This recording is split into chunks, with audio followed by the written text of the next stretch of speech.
If you want to add a contact number to Gmail, you're in the right place. In this video, I'll show you exactly how to add your phone number to your Google account so it shows up in your account settings and can help with security, recovery, and account verification. This is a quick and easy process, and I'll walk you through every step so you can follow along without any confusion. If this video helps you out, please hit the like button and subscribe for more simple tutorials just like this. Let's get started. First, open your browser and go to myaccount.google.com. This will take you to your Google account settings. If you're not already signed in, go ahead and sign in with the Gmail account you want to update. Make sure you're using the correct account before continuing, especially if you have more than one Google account. Once you're inside your Google account, look at the left side menu and click on Personal Info.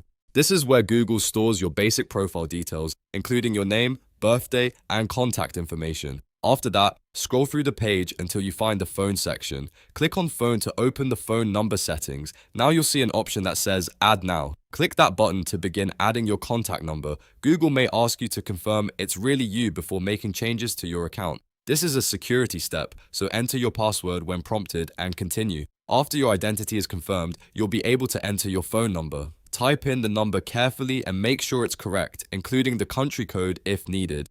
Once the number is entered, click Next. Google will then send a verification code to the phone number you provided. Check your phone for the text message, then type the verification code into the box on the screen. After that, click Verify. If the code is correct, your phone number will be added successfully to your Gmail account settings, and that's it. You've now added a contact number to your Gmail account. This can be really useful for account recovery, extra security, and making it easier for Google to confirm your identity in the future. If this tutorial helped, don't forget to like the video, subscribe to the channel, and turn on notifications so you never miss a new how-to guide. Thanks for watching, and I'll see you in the next one.